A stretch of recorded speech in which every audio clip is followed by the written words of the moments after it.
Easy peasy growing up. The culture of greatness. Junk DNA accumulates, and so do beneficial changes. They come from the fundamental principles of nature, of the universe, of physics, of chemistry, and so on. This is something we can feel and touch, something we can see, especially since we each begin as a single cell, both in the primordial sense and prior to our mitosis. Junk also accumulates in our cultures, and by extension, our minds. On top of that, most of the beneficial changes require some effort, as they have to begin inside out. We think that thinking is automatic, but that is just our minds being beautiful. Thinking is an intentional process. You have to try to think, try to understand, try to comprehend. The automatic route is a lot of trouble, and we are not that kind of creature. We are each meant for greatness, not for submission, not for servitude, not for suffering, not for struggling. Religions, failed nations, liars, manipulators, criminals want us to submit. They want us to serve. They want us to find meaning in suffering. They want us to struggle. But that is fool's gold. We are each to become a powerful, strong, and healthy great being. And we can easily achieve that by simply entering the culture of great beings, by spending time with them, by means of befriending them in their books. Please understand that you don't have to read books. You can just listen to their narrated versions. Listening is actually much better than reading on paper, especially if you take to the trails. The people who laugh at you for listening to books, they hope to use you and own you. They want you to be stupid as possible. They are neither friend nor family. Don't approach philosophy directly, no matter how beautiful it may seem. First learn about the lives of the authors. Then, right before listening to their works, read study guides to get the maximum out of them. You can't be taught. Teachers don't work. Schools don't work. You can't do it by counting on people that will try to put knowledge inside you outside in. Books are the only way. The urge to read, the change that follows, must come from within you. If you fail to transform, especially when you are unlucky enough to be born to a life of violence or crime, it's not your fault.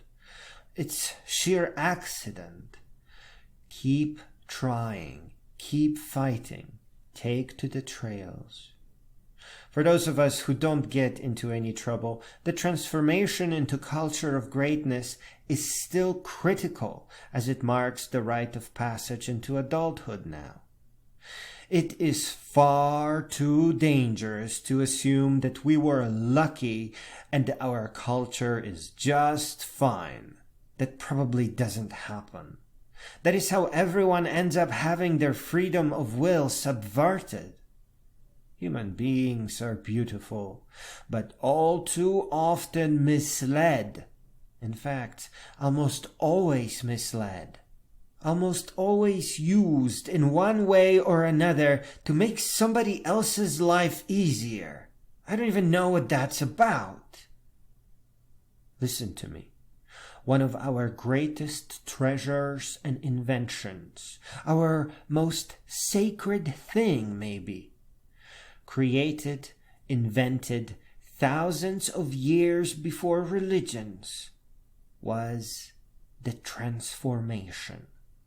The transformation took us from what whatever we were born into, and it helped us to become great beings. As great as we could imagine, as we could conceive at the time. And we still need this to break out of any indoctrinations that we may be stuck in. I know your first instinct is to fight for the culture that you were born into. But that is only because you don't see the full picture. Too much of what you were born into is clouding your judgment. I can't tell you who you are, because part of the definition of a human being is that we are each unique. You are nothing like anybody else. And your friends or acquaintances would freak the heck out if someone similar to you tried to replace you in school, for example. They would notice that something is wrong immediately. You can't be like anybody else. We are just too different from each other. We are bombarded by unique experiences non-stop. As far as growing up goes, nobody can tell you who you are. The best they can say is that you are different from everybody else. But when it comes to starting out, take the safe route and assume that you have been indoctrinated into a culture that is less than the culture of great beings. Indoctrination is such a frequent and invisible problem that for tens of thousands of years we would start life by taking a journey into the unknown to find ourselves. There are rules to this transformation. Sometimes people don't read the right books. They return being indoctrinated into something else, or having made more mistakes due to still having their judgment clouded. All that means is that they are still in the same place that they started at. It means there was no transformation. They need to try again, and maybe again, and as many times as it takes. The only transformation that counts is the transformation into the culture of great beings. The real thing only happens once. Moms need not be scared about watching their babes change in such profound ways all the time. And after that, the changes that follow will be subtle. They will be connected, mutually reinforcing, strengthening, enlightening, emboldening. They set the child on a path towards greatness. In closing, our beginnings are almost always rooted in a culture that does not do us justice. Our growing up must begin by transitioning into the safest and most magnificent culture there is, the culture of great beings. You enter the culture of greatness by befriending great beings in their books. Afterward. A local hardware store that I used to visit had a big bin of books, for a reason that I still don't understand. And somehow I started finding books about UFOs in there. At first, I must admit that I was not sure what to think. But after some consideration, thankfully, I realized that these strange stories that all follow a similar pattern is how cults and religions start. Once I realized that these books were a shared fantasy, I totally lost interest in them. But I kept that insight into religions and cults. Next, I took to science books. I love how science popularizers explain everything so clearly, how it is all coherent and colorful. Though I was never a religious person, it all seemed too strange to me, and I kept falling asleep. When the online bookstores, other listeners also bought feature, suggested to me Julia Sweeney's Letting Go of God, I gave her book a listen because of her humor and how pretty her voice is. And then I ended up getting suggestions for Richard Dawkins and the others. That is where I met Richard Dawkins, Christopher Hitchens, Daniel Dennett, and Sam Harris. And although what they had to say was no surprise to me, the way they carried themselves, their behavior, was.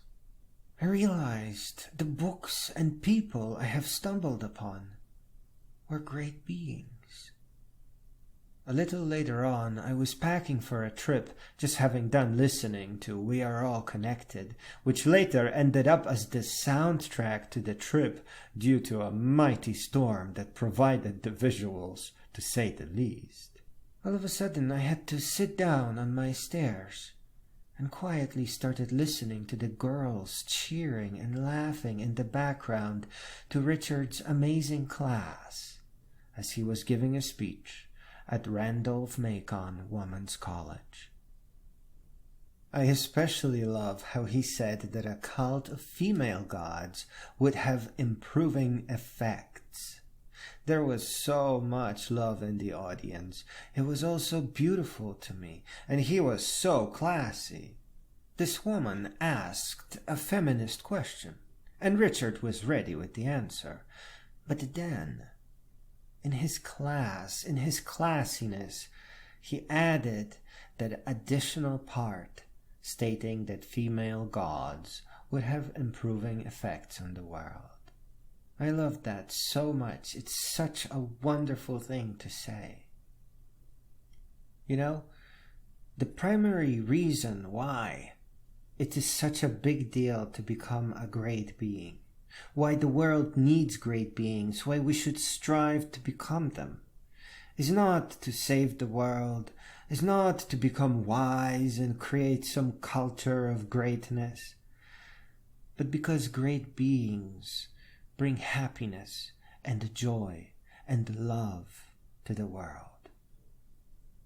Ever since I have stayed in their company, I kept getting more and more books, slowly inheriting their culture by just admiring them and their works, by laughing with them, and by cheering for them. This is why I write poems about knowledge, wisdom, and greatness. These are not elitist things. This is who we are, who we become when we unplug from problems in other people's heads. We must stop making other people's lives easier and start growing all the way up to become great beings, because that is our right. That is where we all need to move towards. That is what will keep our minds strong and healthy. That is what our elder selves would ask for. That is what will keep our minds out of harm's way. That is what will make the world laugh. And that is what will keep it moving and advancing forward to no end. What follows is a very, very, very short list of amazing people that could perhaps help you in your amazing journeys. Greta Thunberg, Michelle Alexander, Sir Ken Robinson, Astra Taylor, Avital Ronell, Martha Nussbaum, Jill Tarter, Brene Brown, Richard Dawkins, Ayaan Hirsi Ali, Ayn Rand, Lord Martin Rees, Lawrence Krauss, Daniel Dennett, Sam Harris, Christopher Hitchens, Bill Bryson, Peasy Myers, Alex Filipienko, Seth Shostak, Jared Diamond, Howard Zinn, Noam Chomsky, and Philip Zimbardo.